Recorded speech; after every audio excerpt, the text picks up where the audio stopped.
Phil Anselmo from Pantera had some harsh words to share about Metallica's 1996 album, Load, saying that it never should have seen the light of day. Asked by Metal Hammer to single out the album that should not be, Phil stated, "I would have to say Load by Metallica. I mean, it's a terrible record, man. I just don't get it. If you're gonna put out a record like that, just do a fucking side project or something, you know?" Anselmo already criticized the metal giants in a similar manner back in 2003 when they brought Linkin Park and Limp Bizkit on tour as supporting acts. Why the hell would Metallica be worried about ticket sales? Bring out some fucking good bands. That was due to a conversation James Hetfield and I had years ago when I was talking to him about their new album. I think that was when Load was out, and it kind of shocked everybody was freaked out. In a subsequent interview, Phil claimed that Metallica never would have shared a stage with Pantera in the States because they know what would fucking happen. "We would fucking eat them alive. That's the end of the fucking sentence. We would crush them." Drummer Lars Ulrich then responded to Anselmo's comments by saying, "Is he that desperate to tour? I love all these challenges," adding that Phil has a tendency to talk a lot of horseshit most of the time. About a year ago, Lars described Load and Reload as creatively on par with the rest of Metallica opus. What do you think? Was Metallica's album Load a good album? Tell us in the comments below. Dave Mustaine was recently asked by Metal Hammer to share his thoughts on the latest Metallica album Hardwired to Self-Destruct. The frontman noted, "I've always been able to appreciate the talent in Metallica. Every band has its strengths and its weaknesses. Personally, from everything I've heard so far, I think the new album is a good one. I hear that a lot of people have been making comments about Kirk Hammett and Rob Trujillo not writing anything on it. But sometimes that's just unavoidable. I guess I would have loved more writing from both those guys, because I loved Infectious Grooves and Suicidal Tendencies and I always loved the lines Kirk wrote with Exodus, but that's the way the cookie crumbles when you're in the studio.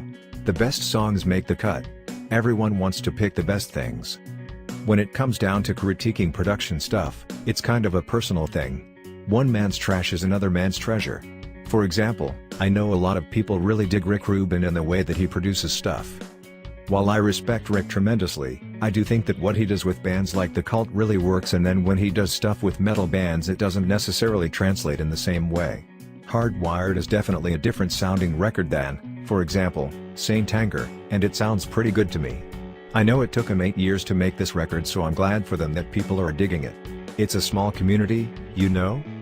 What did you think about Metallica's Hardwired to Self-Destruct? Tell us in the comments below. There has always been controversy over who is, or was the best Megadeth guitarist, but with Mustaine he is pretty clued up on it, as he ranked them all in a tweet not so long ago. As you can see, the rundown doesn't feature Megadeth's original second guitarist Greg Handevidt, who was in the band only in 1983, nor Slayer's Kerry King, who spent a brief period in the Death Fold during 1984, but does include Mike Albert, who performed as a touring member and temporary replacement for Chris Poland in 1985. As Kiko is the number one in this list, he did have some great things to say about him in an interview explaining to Rev 96.7. "I've been really fortunate to play with many great guitar players, but Kiko, every day, it's just a new experience seeing how deep his knowledge of playing is. Some other guitar players I've played with were really great at what they did, but their depth was only in one genre. For example, Chris Poland is a remarkable jazz player, and I had to kind of teach him metal, because he didn't know anything about it. And Marty was very much into metal but also had a lot of Middle Eastern playing styles. Now Kiko has metal, he's got bossa nova, he's got classical, flamenco, so many other different styles, the possibilities are endless. And I think that's evident on this new record, Dystopia. The guitar playing went up considerably from the last record. Who is your favorite Megadeth guitarist? And would you agree with Dave Mustaine's opinion? Tell us your thoughts in the comments below. Dave Mustaine says that his initial vision for Megadeth was to destroy Metallica. Asked by a fan earlier this year on Twitter what his measure of success was when starting Megadeth and what his vision for the band was, Dave responded, "My measure of success was if I ate that day or not, and my vision was destroy Metallica and stop living in a van. Good thing I got over my animosity for leaving the band. I'm glad we reconciled. Where's the big four shows?" Mustaine was a member of Metallica for less than 2 years, from 1981 to 1983, before being dismissed and replaced by Kirk Hammett. He went on to form Megadeth and achieve worldwide success on his own. Mustaine feuded with the members of Metallica for more than 2 decades before finally patching things up over the last few years. He has jammed with his ex-bandmates on several occasions during Big Four shows and at Metallica's 30th anniversary concerts in 2011. He also recently expressed the struggles he had with escaping Metallica's shadow, saying, "It wasn't easy escaping from Metallica's shadow. It takes effort and energy to get a band off the ground, never mind when you have an enormous band stepping on top of your head every time you get above water." Giving the nu metal genre quite a bashing, Megadeth frontman Dave Mustaine noted he'd rather have his eyelids pulled out than listen to the popular late 90s style nu metal, telling Faster Louder how happy he is for the new wave of modern musicians, calling them a new breed of players. With all these new vocal styles, Dave focused on the past, adding, "They had this wave of metal that came through in the 90s, and it was called nu metal. I don't know if you remember it, but it was so bad. I would have rather had my eyelids pulled out." Asked if it's Limp, Bizkit and Linkin Park he's talking about, Mustaine explained, No, I can't even remember their names. Linkin Park, those guys are good at what they do. I have no problems with those guys. But I wouldn't call them nu metal." Pinpointing the groups he has issues with, he continued, "I'm talking about the bands that wouldn't do guitar solos. Guys who get out there and they do rhythms and stuff but they'd never do a guitar solo. It's like, come on, play a solo." But apparently solos aren't cool. "It's just funny because I come from the school of AC/DC and Led Zeppelin, and man, the riff had to be kick-ass, the lyrics had to make sense, and when it was time for the solo had to rip your face off," Dave said. And hey, I may not be part of the family anymore, right at the forefront, but I'm the crazy uncle. Dave Mustaine also let loose on nu metal bands during an interview with Cry of the Wolf, saying, "During that whole period a couple of years ago, when no one was doing guitar solos, we had a couple of bands go out with us, and I despised them. And the reason they went out with us was because the label said you need to do this. That was the worst part of my career during that whole nu metal thing. You know, there were no solos, because the guitar players weren't good enough to do solos." In an interview with the self-proclaimed libertarian Alex Jones on Infowars.com, Megadeth's Dave Mustaine opened up about his thoughts on playing with satanic bands. Dave Mustaine, a born Christian, talked about setting the ground rules on who he would or would not share the stage with. According to him, he said, "If I do play, there's certain things I kind of want to veer away from. I don't want to play with any satanic bands." He narrowed it down a bit further, saying, "I'll play with bands that have darkness in them, because we all have a little darkness in us, or we wouldn't be human. But guys that are confessed Satanists, I don't really have time for that. I can control my emotions, because I know it's not the sinners, it's the sin." He also talked about his refusal to share the stage with the openly satanic Swedish metal act Dissection at an Israeli festival back in 2005, saying, "The truth of the matter is that when I first had gotten, my life back in order back in 2002, I had made some changes. I had a severe injury to my arm, and when my career had stopped, it made me really take a hard, sideways look at everything. And I figured, you know what, just for now, because I don't really know a lot about what I'm doing, I want to make sure that I don't play with any bands that have junkies in them, because I can't be around, guys that are doing heroin because of the temptation. Mm-hmm. And because, I'm trying to have something in my life that is a power greater than myself, so that I'll get myself back in shape. And I don't want to be hanging around with guys that are going to, be dangerous for me spiritually, because I had just decided that, I was going to start following a spiritual path. I figured, I don't want to go back, because I was into witchcraft and black magic and everything like that, so I know about that stuff, and I figured, I'm just going to try and avoid that stuff. Never said that I hated anybody, just didn't want to play with them, and I was so curious to see the poster for the concert, because it was written in the Hebrew font, or script, whatever you call it, and then I saw the band Dissection, and I thought, well, that's a cool name, and I looked it up, and I went, uh-oh. So I told the promoter, I said, look, we can't play. we're not going to play that festival. I never said kick them off. Well, yeah, of course, Yeah. yeah. That was the promoter's mistake. The promoter kicked them off, and it's hard enough as it is in music to get concerts. So I would never kick a band off one of my shows. Yeah, I would rather me not do it. And when I said, look, we don't want to do it, they unfortunately harmed that band.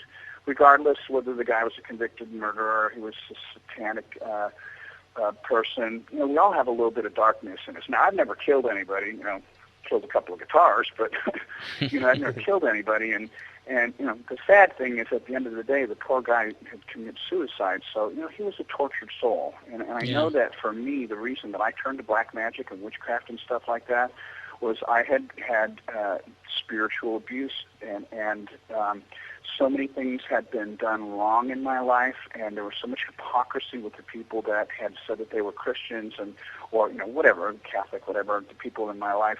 They would say one thing and they would do something else. So I really regretted having spent any time in a church, and I really resented people who said that they believed in God, because you would see them do one thing and then the next day they would do something else, and it's just very confusing as a kid. And I think that's why a lot of us end up, you know, being spiritually misled. Probably part of the reason why that poor chap did that too. But you know, we were supposed to play a show with them in France, and they didn't get kicked off that show. You know, a lot of stuff went around about another band that had a name that, you know, was kind of offensive to me.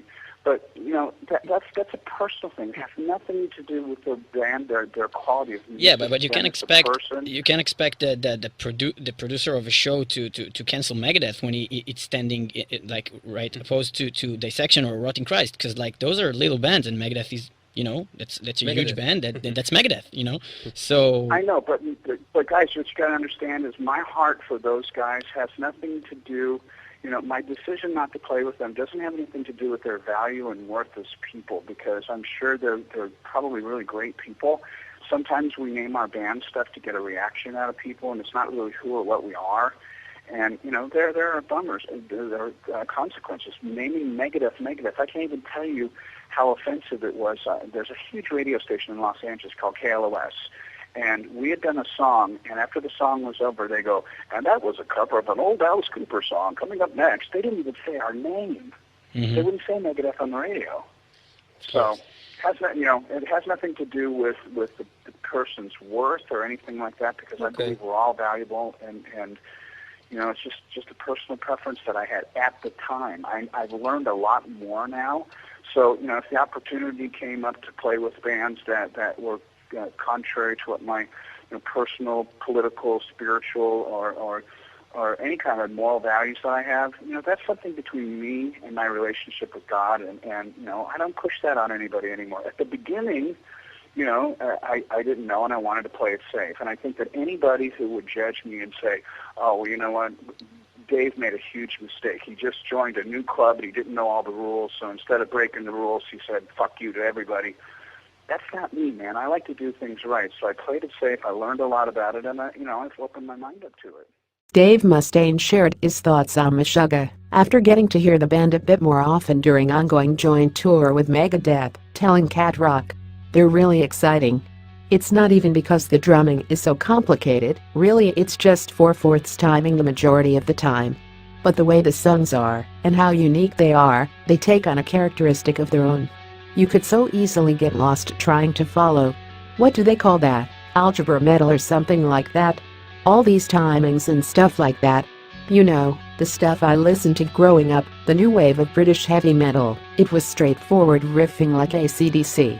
And then going into Priest and Maiden, and then getting into heavier stuff, Motorhead, Diamond Head, Merciful Fate, everything was straightforward. So having a tour with Megadeth, Meshuggah, Tesseract, and Lil Ake where we have these young exciting bands, it's always really entertaining, because I get to see stuff I never would have been compelled to pick up in a record store. It opens my mind a lot. I remember the first time I took out this really great band called the Dillinger Escape Plan. I couldn't understand it, but I just knew they were really exciting. It's the stuff you don't understand you most often miss out on. I wanted to understand, so we took them out on Gigantor. It was a great experience. I thought they were terrific. And that was my introduction to that type of crazy, cerebral metal. He also talked about drummer Dirk Verburen, saying, as good as Adler was, Dirk's feet are more advanced. I didn't think that was possible, because Chris is such a great drummer. There's a reason why Chris recommended Dirk, and I love him for that. I think that he's a really solid friend for making that recommendation, cause a lot of guys wouldn't do that. He's a true friend, and I was stoked having him in the studio. Dirk is one of the most pleasant, easy to get along with guys I've ever met in my life. I'll walk up to him, and he'll smile, and lean forward, and pat me on the back. He goes, "How's it going, buddy?" I could say, "Oh man, anything." "Oh, okay buddy." He smiles and pats me, cause he's just a happy guy.